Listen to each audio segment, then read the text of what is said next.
The beginning of comedy shows can be kind of weird sometimes because you don't know if it'll be funny. So I mean, if it's not, it could just be weird and sad and tragic.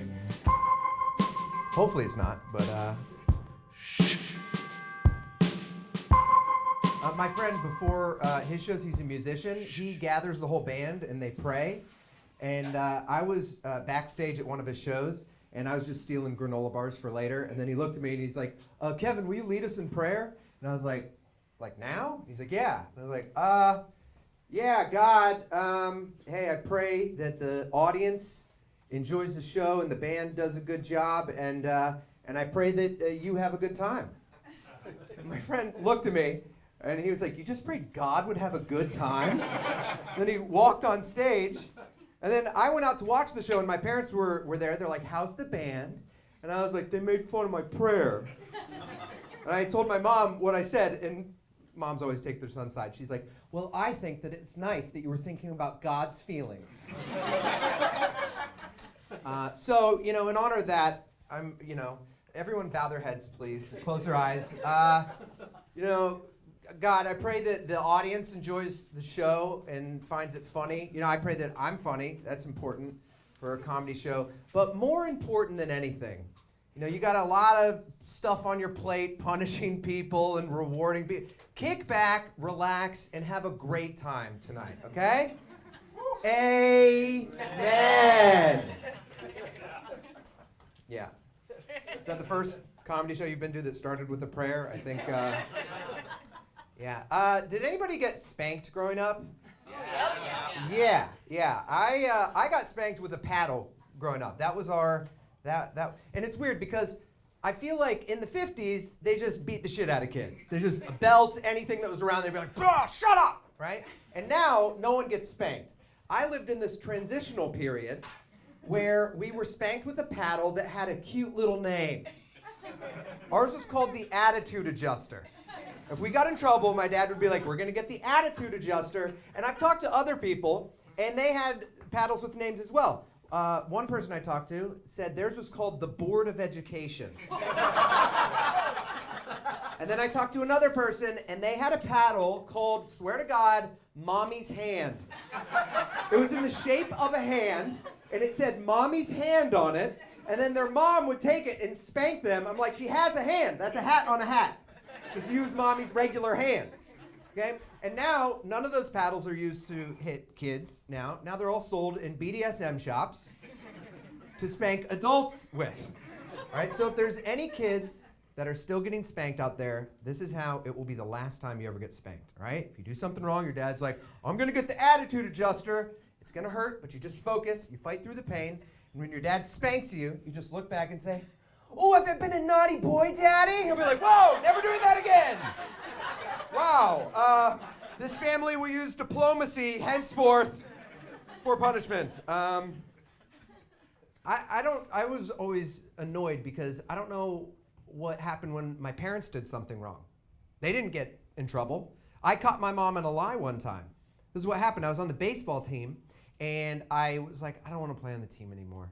And she's like, all right, I'll call the coach. So I quit the team, and the next day at school, I walked in, and this one kid who was on the team was like, hey man, hope your shoulder's better. Everybody's praying for you.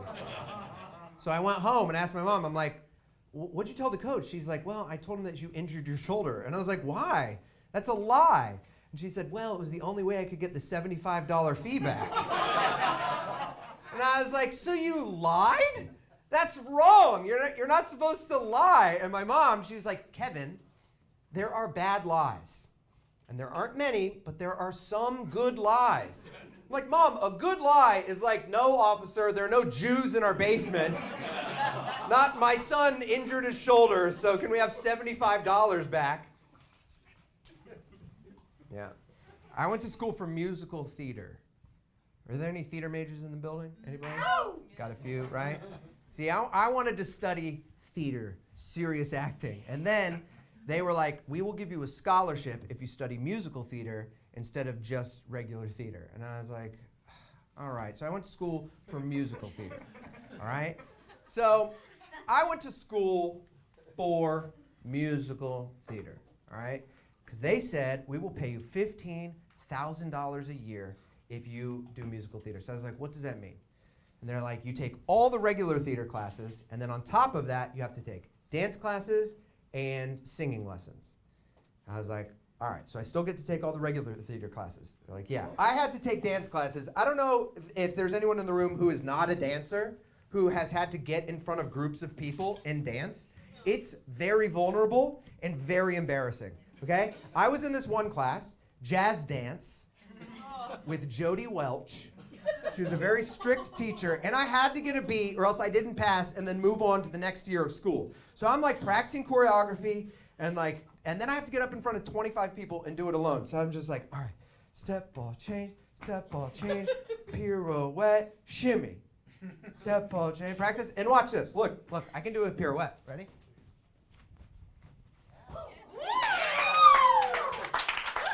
Yeah. I learned that in college, right? So I had the pirouette down, I had the step, ball, change, and then I got to the shimmy, and then it's at the very end, right? So I do the whole thing, pirouette, shimmy, and this is my shimmy. I just go up and I'm like, nailing it. And my dance teacher just starts laughing, like maniacally.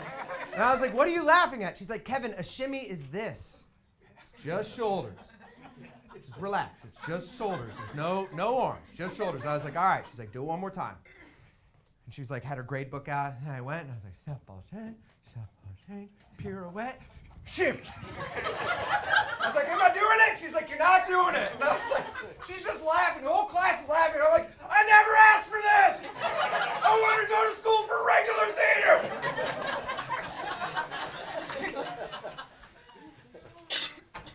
This was my favorite class. My favorite class was the history of modern drama, because we got to study all the great plays throughout history. It was awesome. Starting like 3,000 years ago. All the great tragedies, all the great comedies. It was wonderful. I had to take a sip of water. I shimmied too hard. I shimmied too close to the sun, people. One more. So, we read this book by Plato, the philosopher, and it was... What? Is that funny? He's a philosopher, right? Okay. So in drama school, we read Plato, the philosopher, and he talked about Plato. Am I saying Play-Doh instead? Is that what? Okay, so in it, he talks about the origins of comedy. 3,000 years ago, Plato said this about comedy. Comedy was developed in Athens at the phallus festivals. These are festivals where men got up and made jokes about their penis. 3,000, dude, stand-up is usually just guys on stage talking about their dick. 3,000 years, no development in comedy. Still the same old shit, okay? Then he spends the rest of the book talking about tragedy and where tragedy came from and the nature of it. So we were reading that, we were talking about it, and then we read all of Shakespeare's tragedies, right? And I don't want to spoil anything, but do you guys know how tragedies end? Yeah. Everybody dies. Every time, everybody dies. In like Elizabethan times, they're like, I wonder what's going to happen to King Lear. And they're like, I fucking know already, right?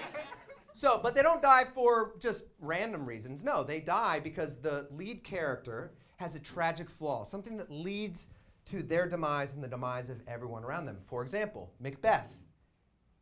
He wants to be king.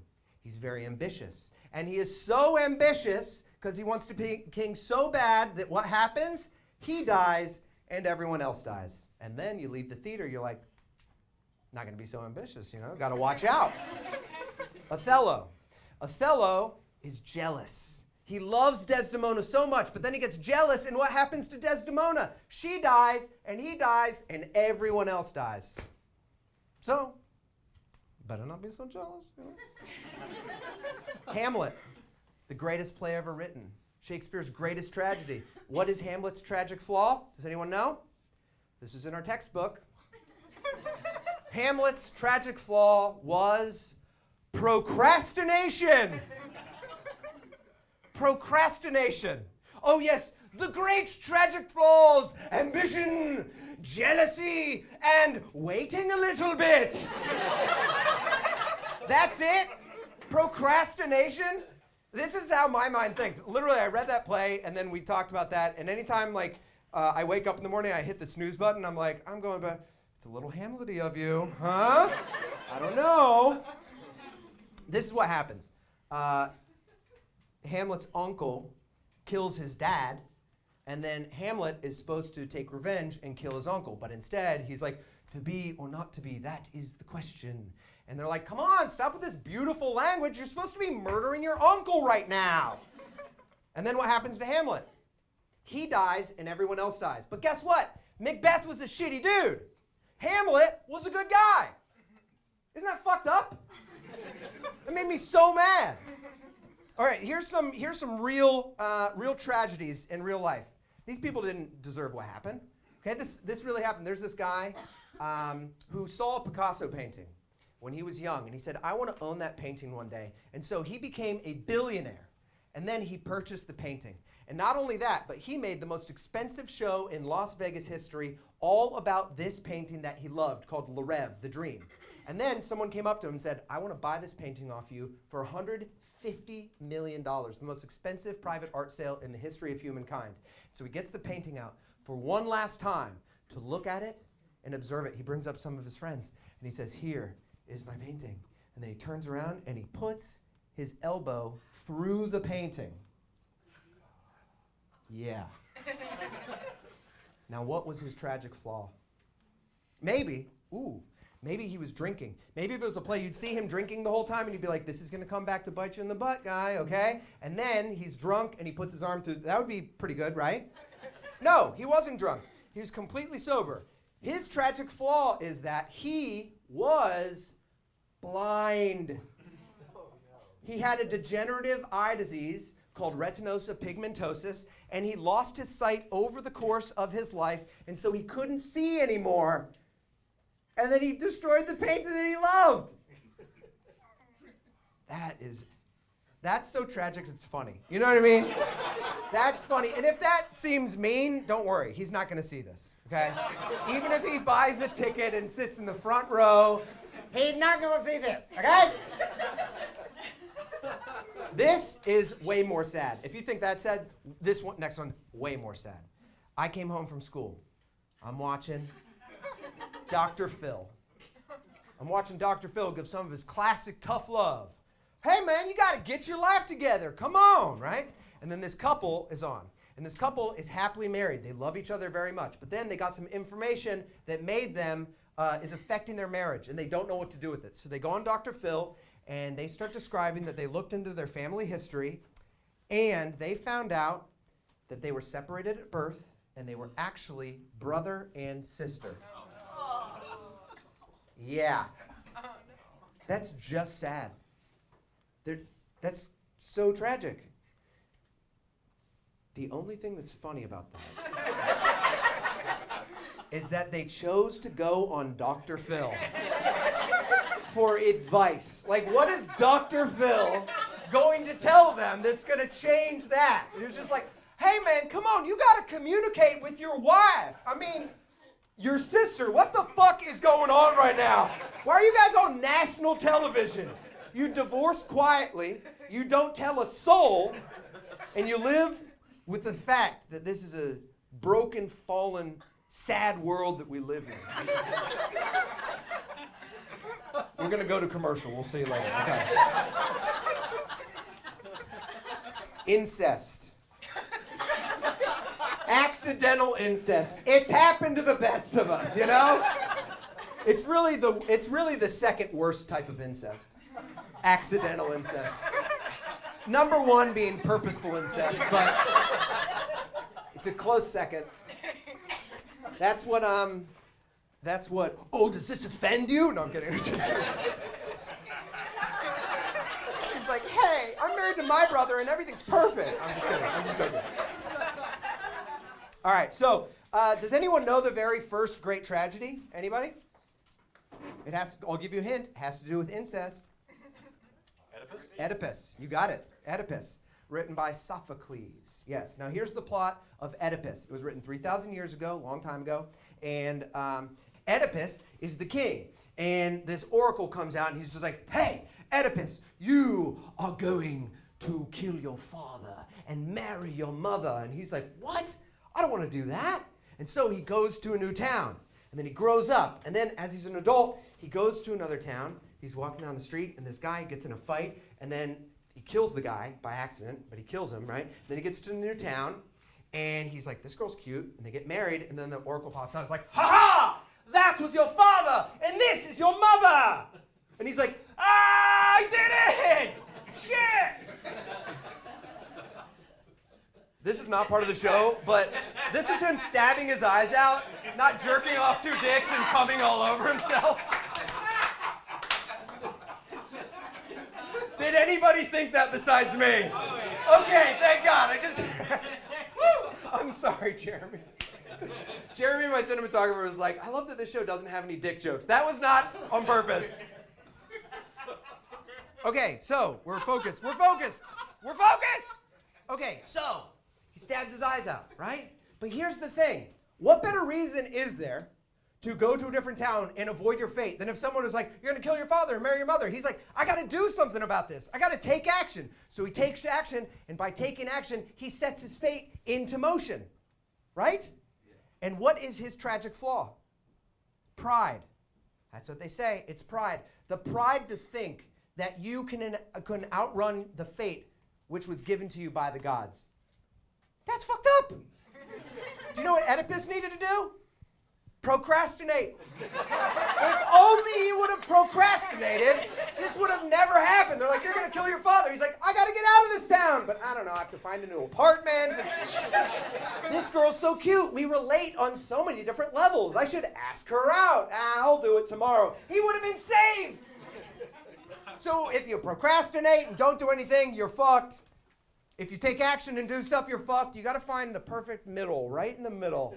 That's where life is sweet, okay?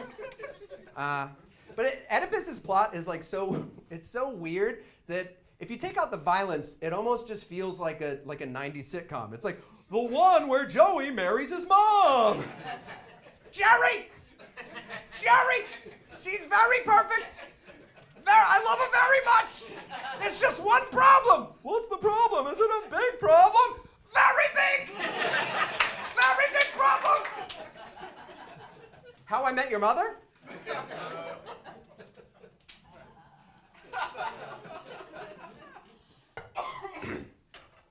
I was talking to someone. Someone said that I was pretentious. Okay. Could you have told from the past 10 minutes of my comedy? Yeah, they said I was pretentious because this was the question. We were just at a bar, and he was like, what is your favorite thing in all of art? Anything, ever. I was like, I don't get the question. He's like mine? Mine is key changes. In a song, there's a key change. That's my favorite thing. Then the other person is like, my favorite thing, I gotta say it, it's car chases. An action movie with car chases, that's like what gets my soul singing, okay? Mine, I said, I gotta be honest, I think mine is when they say the name of a play in the play. They were like, that's the most pretentious thing I've ever heard. And I was like, but it's true, I love it. When it happens, I get so happy. Okay, like here's one, All My Sons. It's an Arthur Miller play, okay? And it's called All My Sons, and it's about this guy who cuts a bunch of corners in this factory with the plane parts. And then the plane parts go into these planes, and then a bunch of planes go down with these young pilots in them, and all the kids die, okay? And then, over the course of the play, the lead character realizes and reckons with the fact that it was his cutting corners in the factory that led to their deaths. And he just looks out and he says, those boys, they were all my sons. And I'm like, that's the name of the play! That's fucking awesome! Streetcar Named Desire. In Streetcar Named Desire, Tennessee Williams play, Blanche Dubois moves from a different town down to New Orleans, okay? And then her first line in the play, they're like, how'd you get down here? And she just says the real directions to how she would have gotten down there, even in real life. She just says, I took the Streetcar Named Desire, got off on Cemetery, got off at Elysian Fields. You're like, huh, that's funny. That's the name of the play. Must be important. And then later you realize, Streetcar Named Desire, Cemetery, Elysian Fields, she's gonna die. This is gonna lead to her death, and then guess what? It's a tragic ending. You're like, that was fucking awesome! Yes! He told me right up top. That's 2 layers. 2 layers. Have you guys ever tried to write something with 2 layers? Have you ever written an email and like you can't even get it out? You're just like, hi Brian, I wanted to inquire about how are you doing? That's 1 layer. I can't even write an email with 1 layer half the time. I want to write something with 2 layers. Have you ever seen someone so excited about metaphors? I'm just like, yes! I love a simile, but a metaphor! Get the like and the as out! I want it all! All right, this is the triple Lutz of theater. It's very hard to do. It could only be done maybe by 1 person, Eugene O'Neill. Okay? That is when you say the name of the play as the last line of the play, slow fade to black. Very difficult, okay? But Eugene O'Neill died. He left a script in his will and testament, and it said it's dedicated to his wife. It was too painful for him to see during his lifetime because it's about his mother's morphine addiction, and it's about his brother's alcoholism and his strained relationship with his father, and it's 4.5 hours long, and they put it up, and it became his masterpiece. And at the end of the play, his mother's at the edge of the stage, and she says, surely this was a long day's journey into night.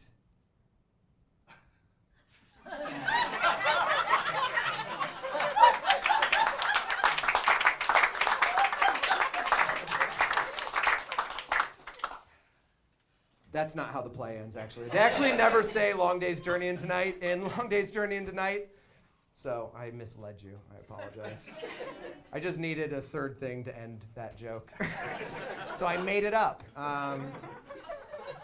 But this is true. This is true. I'm just saying, like, I want to do serious stuff. The whole first half, that's all comedy and everything, but I want to do tragedy, serious theater.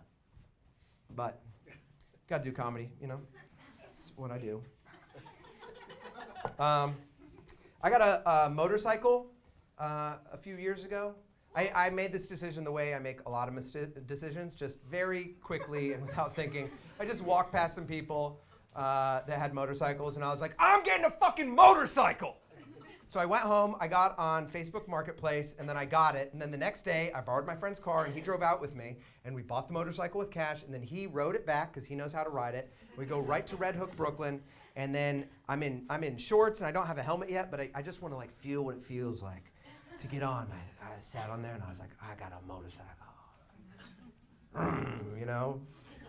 And then he showed me the clutch, he showed me the brake, the throttle, and how to put it into gear. And then by accident, I put it into first gear, and it just jerked forward. And I was like, ah! And I almost fell over. My friend ran up. He's like, you okay? And I was like, I own a fucking motorcycle. Why did I buy a motorcycle? This is not good. Why do I own this? And he's like, okay. You need to take this class in Long Island, okay? And they're going to teach you how to ride. And it's 5 days long. It's 10 hours a day. And by the end, you're going to feel good on it. So that next week, I drove out to Long Island to this class that was taught by these 5 very mean lesbians. Now, you could just look at them and know that they did not like men, okay? And they never wanted to see men again in their life.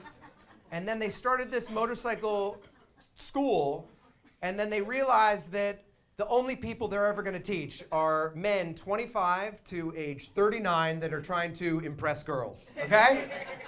So first day of class, lady's like, all right, guys, so you want to impress some girls? Well, I got a question for you. How impressive is it to be dead?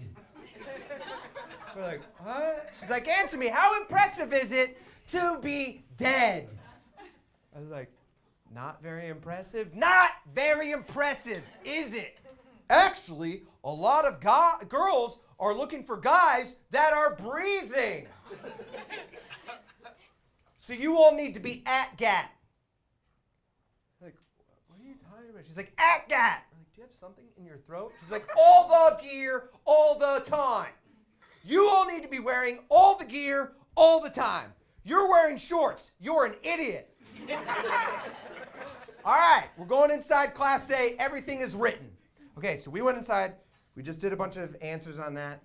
Then after class is done, I go straight to the motorcycle shop to get all of this gear, right? And I get these jeans that are made of Kevlar jeans with big padding. And I got a big jacket, and I got leather gloves with big knuckle protectors on them, and I got a MIPS helmet. I didn't know what that meant. They're like, would you like a MIPS helmet? And I was like, what's that mean? They're like, multi-directional impact protection system. I was like, give me MIPS. Next day, I went to class. I was wearing all my gear, right? I was the only one there that had gotten any other gear. All the rest of the guys were just like, all right, let's move things along. And I was sitting there, I was like, I don't want to impress a girl, I want to be safe. That's the most impressive thing I would like to breathe for a girl one day. So the rest of the time, we do all of these exercises to learn how to turn, to learn how to shift, to learn how to weave in and out of traffic safely if you feel in danger. And by the end of the week, it was true. I felt so safe. And the woman who taught the class, she said, you know what? She said, the safer that you feel on this bike, the more fun it is, okay? And then at the end of class, you could tell, she still hated everybody else because I was that guy. She liked me.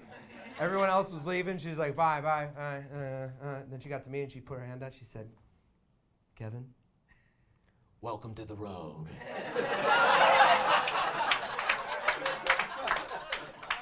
I was like, I'll see you out there.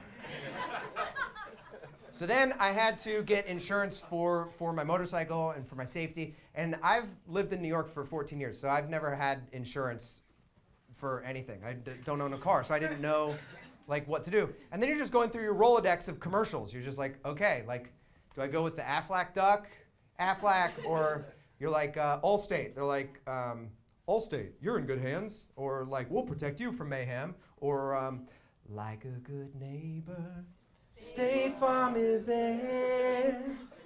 Musical theater. So I went with GEICO. Okay, I went with GEICO because I just remembered the gecko. I was like, the GEICO gecko, I'll go with GEICO. I always thought that the gecko was weird because he's from East London. They're not native to that part of the world. It's just like, oh, I'm a gecko, from East London, right? You got 15% off, could save you more on your car insurance, right? But he has that accent that just makes me think he's going to say the C word. Because in East London, they say cunt all the time. They just say the C word all the time, right? So I just imagine in a GEICO commercial and be like, oh, you should get insurance, you daft cunt, all right? Come on over. Save 15% or more off, you daft cunt, right? Because in America, the C word is just the worst thing that you can call a woman. But in England, it's like calling someone a silly goose, right? All right, so I call up the people at GEICO, and this lady is very, very nice, and she helps me with everything. She's like, I'm going to make sure that you are fully covered. And she walks me through step by step. And then she was like, I have a question, Kevin. Do you happen to have a MIPS helmet? And I was like, in fact, I do.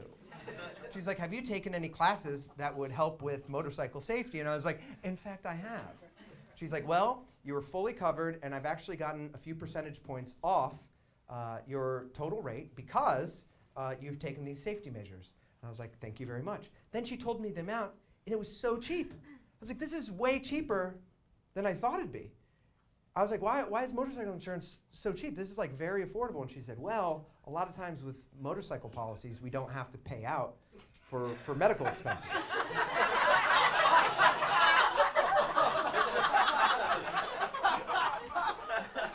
I was like, that's crazy. I would think that if you got in a motorcycle accident, there'd be a lot of medical expenses. And she said, in fact, a lot of times if you're in a motorcycle accident, there are no medical expenses. And I was like, what? And then it dawned on me, and I was like,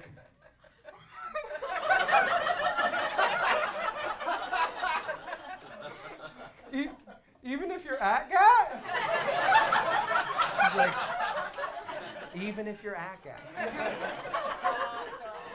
So that worried me a little bit, but she told me I'm fully covered, and I took all the necessary steps to be safe, and so I went about riding my motorcycle. The first thing I did when I got my motorcycle, I took a picture with it, and what I do with the picture? I put it on a dating profile, come on! Why'd I get this thing? To impress girls! So I put on my dating profile, and a few days later, I get a like from a girl that's like, pretty cool motorcycle. And I was like, oh, thank you. So then I looked through her profile to be able to respond, because you don't want to just say, like, thanks, what's up? You look at something in their profile to respond to. So I looked through hers. Come on, dude. This is my fucking art, dude. No, I'm kidding. I'm totally kidding. I'm totally kidding. Can we answer it? Yeah. I think that's ample punishment. Who is it?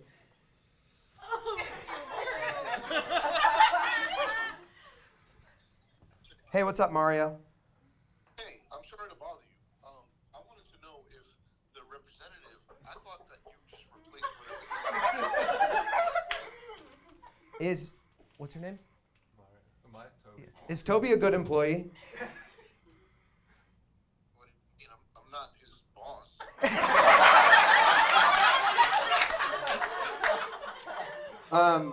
I'm a comedian. I'm on stage at a comedy show and his cell phone went off, and so I answered the phone. So you can say whatever you want about it, and there's like 50 people in a room that will hear it. What do you want to tell us about Toby? I was really just calling him because he's my spirits representative, and I need an answer from him about a tasting that we had here tonight. Toby, would you like to answer the question? One more time, real quick. You want me to ask the question? No, actually, I gotta go. I have I have stuff in the show I have to follow. Wait, I have a question. Do you think motorcycles are cool? I love motorcycles. Yeah, they're cool. Hell yeah.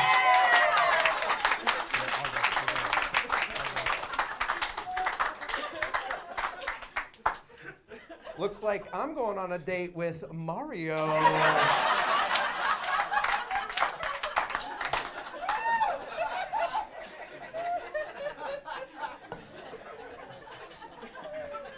See, I'm glad it went on. That was more fun. So that was awesome. All right, so I'm looking through this girl's profile, okay, and I need something to respond to, and she had in her profile things that she liked. She said, I like guys with a sense of humor. And the band The National, okay? I was like, I'm a comedian, and I'm a 37-year-old bearded hipster who lives in Brooklyn, New York. Oh, you know I like The National! They're just like the saddest hipster band ever, and they've always been my favorite band. So I'm like, hey, I'm a comedian, and also I love The National. Have you heard this song? I sent her this song. Okay, that's not on any of their albums. It's on this obscure EP. And then she responded. She was like, I've never even heard this song. This is amazing. And then we banter back and forth. We set up a time to go on a date. Now, I'm excited about this date because the banter's so good. There's just one thing, is that there are no pictures of her face in her profile. Yeah. So, like, a lot of people have deal breakers. My deal breaker is I would like the girl to have a face. You know? I'd prefer to vet it, but we're just starting bare minimum that you got one, you know? But this is how good the banter was so good that I was like, you know what? Wednesday next week I'm free. We'll see what happens, right? So we set up the date. I am walking towards the bar, and there's this girl that's standing out front that first thought, I'm like, she looks like Amelie. The movie Amelie. Do you remember Amelie? Yeah, so I saw Amelie when I was in high school, and I remember before I even thought I like this movie, I was like, I like Amelie. One day, I would like to go out with Amelie, all right? And then I was like, there's this Amelie outside, and then I hope my date looks as good as Amelie does, because this girl's very cute. And then she was like, Kevin? I was like, this is my date. She has an accent. I couldn't place it, but she was like, it's so great to meet you in person. I was like, oh, hi, Kevin, great to meet you. And I was like, it's like Middle Eastern Amelie or something. So we walk inside, we get a drink, and then we go sit down. And she was like, so you're a comedian, how's that going? I was like, it's going great. She was like, a lot of comedians have podcasts. Do you have a podcast? I was like, I've never even heard of a podcast. And I was like, do you have any favorite comedians? And she said, there's my favorite comedian that I found on YouTube was named Norm Macdonald. And I was like, she looks like Amelie, she's got an accent, and she has good taste. God, she has good taste. I was like, oh, I just need to get to a second date. That's what I'm focused on the whole time. Just get to a second date, okay? Bobbing and weaving in the questions. We're just chatting, good conversation. She's like, Kevin, it's almost Christmas in New York. We should do some Christmassy things. And I was like, oh, I know Christmassy things. There's this neighborhood in Brooklyn called Ditmas Park, and they have these mansions, and they cover them all in Christmas lights. We should go there. She said, that sounds wonderful. So the next week, we met up, and they had hot chocolate trucks. We got hot chocolate, and then we were walking around looking at all the Christmas lights, and I'm in my head, I'm just like, I am in a fucking Nora Ephron film right now. This is act 1 of a Nora Ephron film. This is awesome. And then at the end of the date, she was like, Kevin, we should go to the cinema. And I was like, she calls it the cinema. So we went and saw a movie. The movie's great. It's a romantic film. And then we walk out, and what is it doing in Manhattan? Snowing! It's snowing! Come on! What do? Kiss I her! kiss her!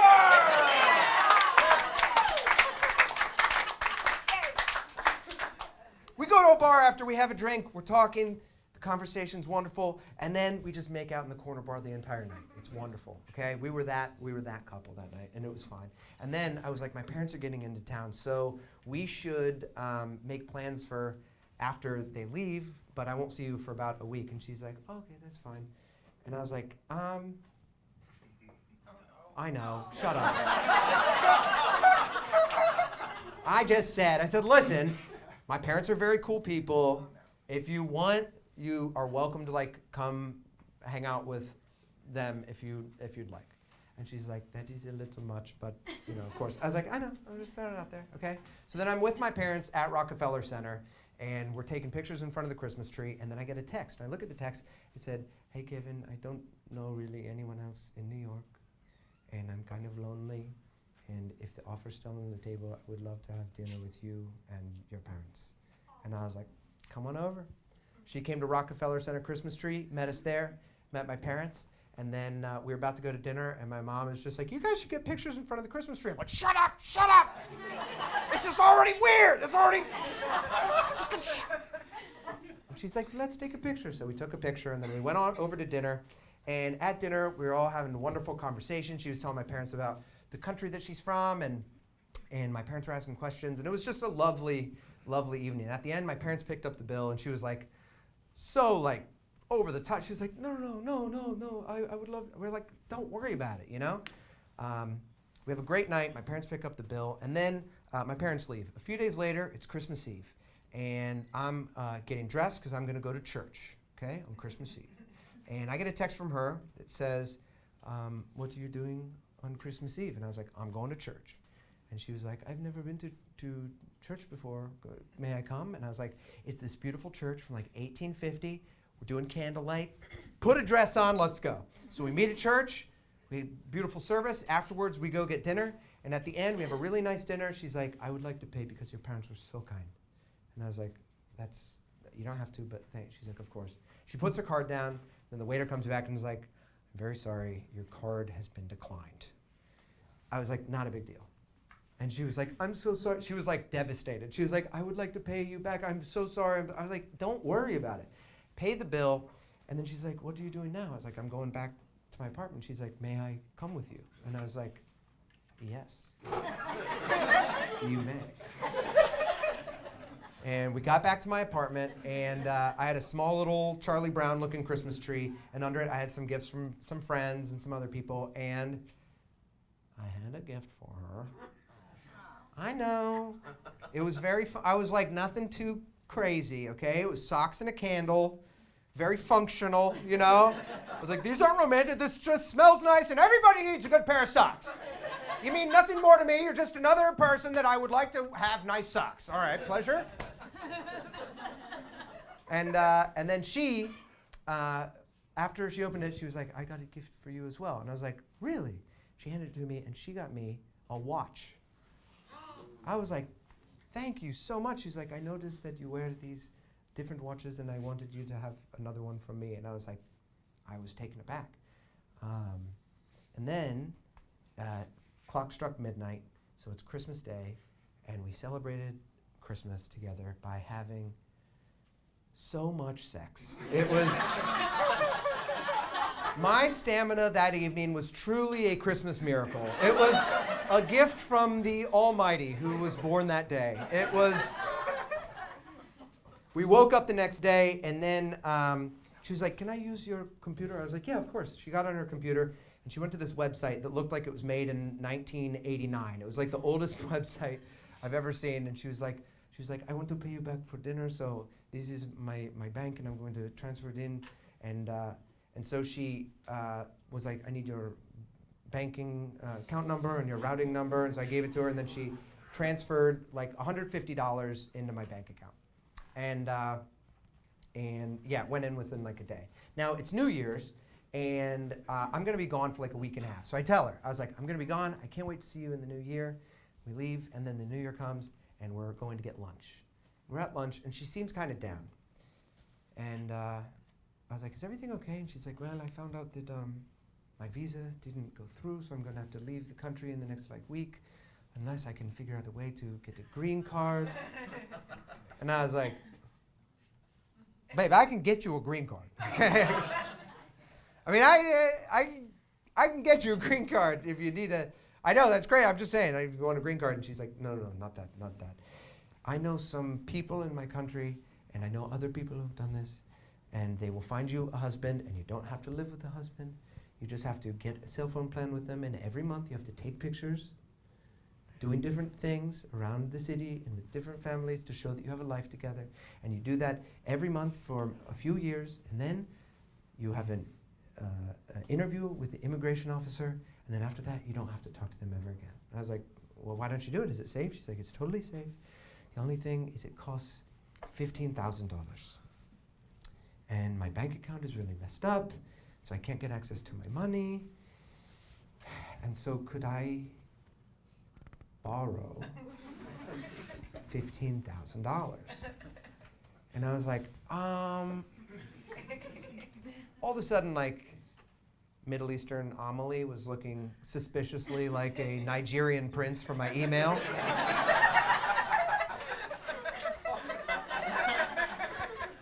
Piecing the things together.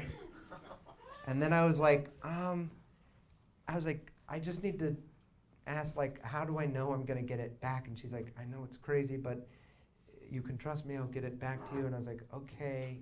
The only problem is I don't have $15,000. I probably should have said that first before getting your hopes up, but I do have $9,000, and my parents have $6,000. And so I got on the phone with my mom, and I said, do you remember that girl from 2 weeks ago at dinner? And she said, yeah, she was lovely. How's she doing? I was like, she's doing great. She needs $15,000. And I would like to borrow $6,000 from you.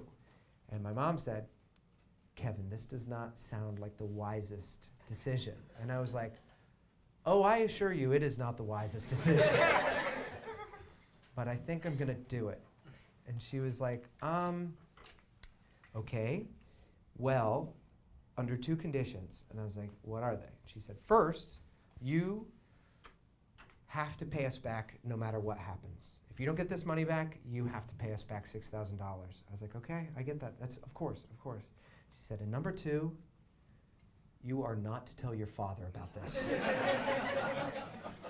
So she transfers $6,000 into my bank account, and I go to Chase Bank, and I get out $15,000. Now, I don't know if you've ever gotten $15,000 out of a bank, but the bank teller looks at you like, what the fuck are you up to? Because I know it's nothing good or legal. They don't say that with words. They say it with their eyes as they're counting all the money. And then she gives me the money, and I put it in my jacket. And I don't know if you've ever walked around the city with $15,000 in your pocket, but the life becomes an action film. You're just walking out, just being like, all of a sudden you're in the Bourne Identity, okay? And then I have to go to a ring shop because I have to purchase 2 of the cheapest wedding bands they have. They have steel wedding bands for $25 a piece. I buy those. Then a few days later, I wake up at 7 in the morning and I go pick her up at a corner in Manhattan, and we go over to New Jersey, right on the water, and we pull up, and there's like 7 people there, okay? There's like a lawyer, big guy. There's like 3 men. I can only think to describe them as henchmen. And there is a driver, and there is the wedding officiant, and there is the husband. And we pull up, and we walk out, and everybody is playing their part. Like, everybody is in character. When I get out, the lawyer's like, "What a wonderful time to have a wedding! 8:30 in the morning on a Monday!" And then they go over, and the wedding officiant is saying all of their vows, and they say, "I do," and then they have a very awkward, friendly-looking kiss, and then they pull back. And for those of you that know me and are keeping track of my career, yes, this is the second wedding that I've paid for that does not end in me getting married. So then she comes up and she's like, "Can I have the money?" And she takes all of the money and she gives $5,000 to the lawyer, and $1,000 to the 3 henchmen, $1,000 to the driver, and $1,000 to the wedding, and the rest to the husband. And then the lawyer, who seems to be the boss of everything, is like, "We all know what time it is now! Time for the reception!" And then we all pile in a car and we go to a diner in New Jersey and have cold omelets and bad coffee. We just sit there. And then we're talking and they're taking pictures and saying, "It's so lovely, you get to stay in this country now and you have a beautiful marriage." And then she pays the bill with the rest of my money. And then she's like, "Thank you so much." She's like, "I have to do some more paperwork with them, so you can go back to the city and I'll talk to you later." And I get in the car and I drive through Manhattan and back to Brooklyn, and I get back to my apartment and I'm like, "What the fuck did you just do?" What did you just do on Monday from 7 in the morning until 11 o'clock? That was crazy. And then I got a text from her that just said, "Thank you so much. I don't think I could have got through today without you there." And I was like, "Okay, cool." So the next day I text her and I was like, "Hey, do you want to get together? How'd everything go?" She said, "Everything went fine. I'm really busy the next few days." And I was like, "All right." Then a few days go by and I check in because I want to play it cool, you know? I'm just like, "Hey, how's everything going? Do you want to do something, you know?" And she was like, "I'm still really busy. Like maybe later next week we could get together." And I was like, "Okay." And then a few days went by and I'm playing it cool, but inside my heart is like racing day to day, wondering what my next move should be, you know? And so I just text her and I'm like, "What are you up to?" And she's like, "Would you like to go to a movie?" And I was like, "Yes, let's do it." And she's like, "Well, the cinema is playing this musical. It's by The National." I was like, that makes no sense. The band The National is just a sad indie band, and they wouldn't ever write a musical. But I was like, "Sure, yes, I'd love to. I would love to." And then we show up and we go see this movie. It's a musical version of Cyrano de Bergerac. And we're watching the whole movie, and I'm like, "Oh my gosh, we studied this play when I was in college, in that class that I told you about earlier. We studied Cyrano de Bergerac." And what's interesting about Cyrano de Bergerac is that they can't really classify it as a comedy or a tragedy. They actually classify it as a romantic tragedy or a heroic comedy because it has elements of both. And I'm watching it, and in it, Cyrano de Bergerac does not end up with the girl. Actually, he aids another guy in getting married to a girl. I was watching it just being like, this is insane. I'm working on getting better at just people after shows are just like, "Well, how much of this is real?" This is real! The National wrote a musical of Cyrano de Bergerac, and she invited me to go see it, and it's about that. So after it's done, I was like, "Do you want to come over?" And she was like, let's get a drink. So we went and got a drink and we talked about the movie and we both really enjoyed it. It was odd and interesting, but ultimately really good. I was like, do you want to come over to my place? And she's like, I'm very stressed. I'd like to go home. So she went home, and then I'm on the subway ride home. And then I get off a stop early, and I go to my motorcycle garage because it's January, and it's a little bit, it's not too chilly out. So I get on all my gear, I get on my bike, and I'm riding around the city just thinking about the situation that I'm in. And then it just dawns on me. I'm like, you know what? I am never going to talk to this girl again. You want to know how I knew? Because at the end of Cyrano de Bergerac, he spends the whole play helping another character. He's in love with this woman. He helps another character fall in love and get married to her, and he doesn't end up with her. That's why it's so tragic. And then what happens to him at the end? He dies. It's a tragedy. But it's a funny tragedy. I'm like, there's no way. I'm never going to talk to this girl again. I need to talk to her and just figure out what is going on tomorrow. That's the first thing. Ask about the money. Ask why it's weird lately. And I was like, I don't want to go back to my garage. I go and I park my bike right in front of my apartment, and I go upstairs and I crash. And the next day I wake up to go back downstairs and take my bike back to my garage, and my bike is not there. So I go across the street to the restaurant, and I was like, you have security footage of this? And they're like, yeah, of course. And I looked, and 2 hours after I parked my bike, 4 guys in black hoodies came up, and they lifted up the bike, they unlocked the wheel lock, and they pushed it away onto a truck, and it drove away. So my bike was stolen. So I called up the NYPD, and I was like, my bike is stolen. I showed them the video. I was like, I have the video. And they're like, yeah, it was stolen. I was like, am I going to get it back? And they're like, yeah, probably not. I was like, is there anything I can do? He's like, listen, okay, I will fill out your report, and we will do everything that we can, but I just have to be honest with you.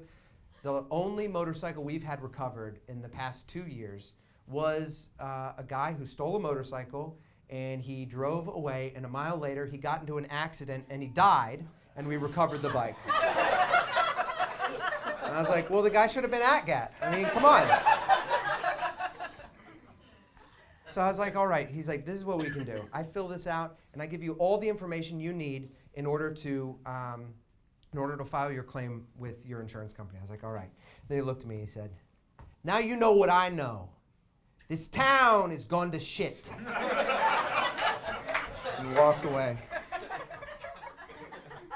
So I got on the phone with GEICO, and I was like, hi, my motorcycle was stolen, and I needed to file a claim. And the person was so nice. She's like, I can tell how sad you are. That is very frustrating. Whenever something's stolen from you, you feel like violated. And so thanks for calling. We're going to get everything taken care of so we can get money in your pocket so you can get another motorcycle. And I was like, all right, thank you very much. And she's like, what's your policy number? And I was like, it's 614-497-8863. And she said, well, Kevin, I'm so happy that I can be here to help you in this time. Mr. Doyle, it says that you have full coverage? I was like, yeah. She's like, well, within the bounds of New York City, theft is not covered under full coverage. I was like, what's that mean? She's like, it means that we can't pay you out for the motorcycle because theft isn't covered. I was like, what does it do? What is covered? She's like, well, liability and any medical expenses. And I was like, well, we already covered that is nothing. What you just said means nothing. Okay, so what should I have done? What do I do at this point? She's like, well, at this point we can't do anything because the activity already took place. You have to be insured before the activity takes place. What you needed, you should have told the person you needed comprehensive coverage. And I was like, what is that? She's like, full coverage doesn't cover everything, but comprehensive coverage within the bounds of New York covers theft as well. And as she was saying that, I looked up the definition of full on Google and comprehensive, and I was like, ma'am, I'm reading this verbatim, okay, from Webster's. It says full, the definition of full is including all elements of something. And I'm reading the definition of comprehensive right now to you over the line, and it says including all or nearly all elements of something. So if anything, full should cover more than comprehensive.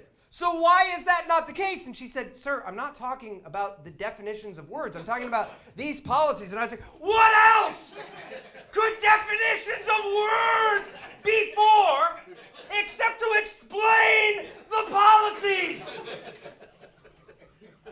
She said, sir, you're raising your voice and it's not very appropriate. I was like, no, you explain to me. How is an insurance company any different from a Ponzi scheme? You give a bunch of money, and then when people come and need the money, then you say, oh, it's not there. You're fucked. How are you any different than Bernie Madoff? And she's like, sir, that's very insulting. I'm just talking to you on the phone and following orders. I was like, you're following orders. You're following orders. You're a Nazi. You are no different than a Nazi. That's what the Nazis said as they killed the Jews. We're just following orders. She's like, sir, I will hang up the phone if you keep talking like this. I was like, you know what? I won't keep talking like this because you're not Bernie Madoff and you're not a Nazi. You, milady, are a daft fucking cunt.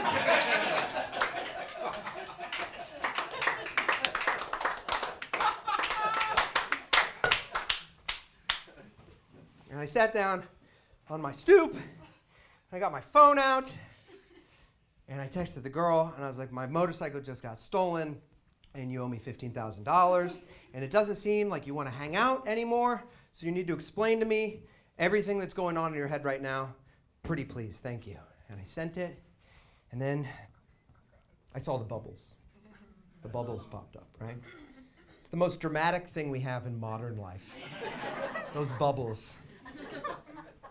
And then the bubbles went away.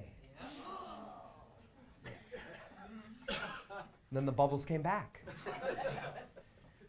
And she said, dear Kevin, it was so lovely meeting you. I will never forget you and your family. I don't know why you were all so nice to me. I was lonely and scared in New York, and I just wanted to go on some fun dates and hook up with someone. And then I got caught up with all the romance of Christmas in New York with a wonderful person. But for me, it was always temporary from the beginning. I could have been more clear about that. You don't say. I'm very sorry. Thank you for everything. And for anything that I put you through. And then there was a single tear emoji at the end. So I sent her back a thumbs up emoji. But things were not feeling thumbs up. Then I said, I'd like to move on to the business-related matters. When am I going to get the money back? And she said, you can trust me, you'll get the money back. My bank account is still really messed up. I'm really sorry. I was like, okay. So a few days went by, and I texted her, and I said, ? Any update on the money? No response. Then a few days later, 2 question marks, and I sent it, and it was green. And there was a little exclamation point that said, not delivered, which means she disconnected her phone line. Yeah. And right about that time, my mom texted me and said, hey, Kev, I was just praying and I thought about you. How are you doing? How is everything with the girl? And I was like, oh, you were praying, huh? Well, why don't you ask him if this is entertaining, huh? Are you having a good time, buddy? How's it going up there? She said, have you got the money back yet? And I said, no, but things are going really well with the girl. We're actually have plans next week, and yeah, I'll definitely get it to you soon. She said, okay, love you. And then I walked around for 2 weeks without talking to anybody about this, just figuring out in my head what my next move was, what I was going to do. And I thought to myself, I said, you know what? I'm going to pay my parents back, and then after that, I'm going to start taking public transportation. That's fine, And I'm definitely going to put 15% of all of my money into a retirement account after this going forward, and I'm going to be responsible with that. And I'm going to go to the dentist every 6 months. Every 6 months, you go to the dentist, and you get a good cleaning, and you never miss a yearly physical, because you know that on your mom's side, cancer runs in the family, and early detection is the best way, and it's better than any cure they have. That's a lot to carry around for a few weeks with just myself. And I was thinking, you know what? Never too much, never too little. You're just going to be right in the middle from now on, okay? And then I went home, and I got on my computer, and I had an email. And the email was from a language that I didn't understand and didn't recognize. And I opened it up, and it was an email from the girl. And she said, I'm really sorry. My phone was disconnected. I don't know if you texted me, but I had to disconnect the line and reconnect with my new husband, who I love very much. Crying, laughing emoji, crying, laughing emoji, crying, laughing emoji. Ha ha. We should all be square now. Exactly. Oh yeah, you owed me a text back. That's what it was. I was in the city at the time, and I walked past an ATM machine, and I went to my ATM machine, and I looked, and there was $15,000 in my account. And I was like, what is that a miracle? Like what, how? And then I thought about it, and she had my account number and my routing number from Christmas that I gave it to her, and she just used that and transferred me all the money.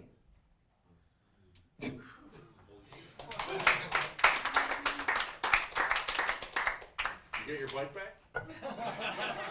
Thanks for bringing up hard times, sir. This is almost happy!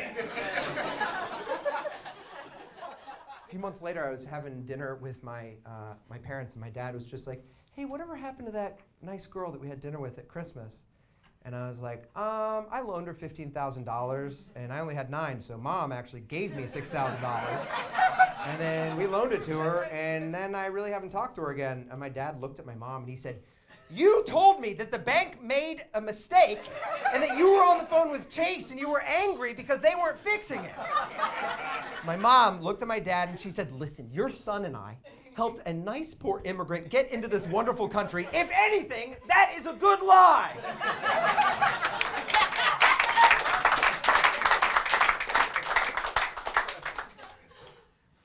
Now, I was still very sad because I really liked that girl.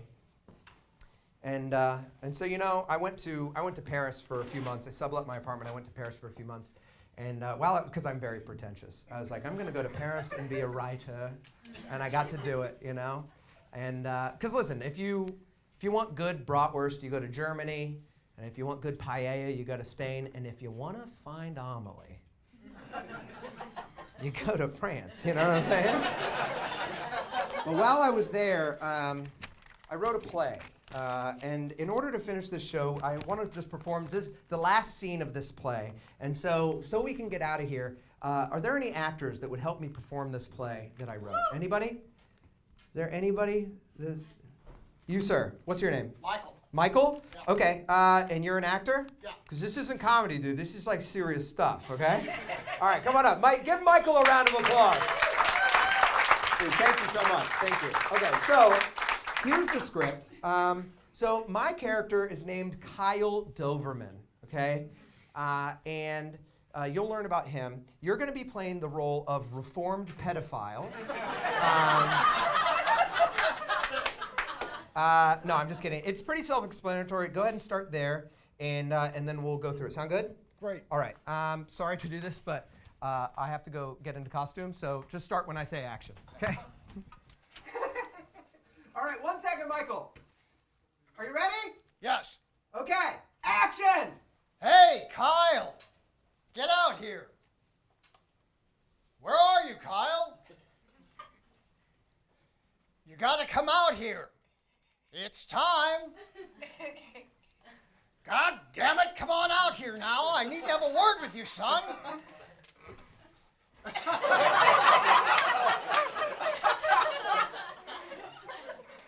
Look at you. You're still wearing all that mess.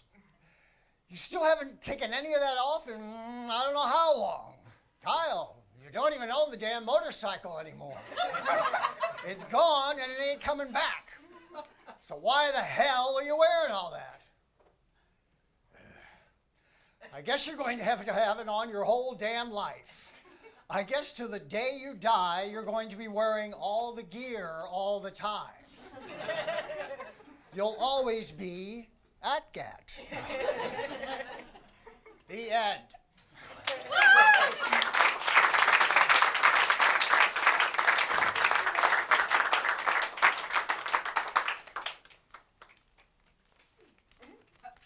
Kevin. Kevin. You okay? Let me tell you something, son. At some point, you gotta take it off. That's not living. What, are you scared? You think somebody's gonna hurt you? Of course they will. Hell, you are going to die. Everyone will when their time comes. But living in fear? That's not life. You know what will kill you? Pride, jealousy, ambition. They will all kill you slow. But you know what will really kill you? Life. Life will kill you. So while you're here, you need to live it. Oh, take chances. But each one of those chances, fill them with faith, with hope, with love. Oh, and there are no guarantees. That's not part of the deal. Life is all you get. There are a whole mess of ways that you can live life, but I will tell you, it ain't like this. Take that off. Oh, you think you can control life? Good luck with that. You're a fool to try. That's not how life works. Kevin, life ain't foolproof.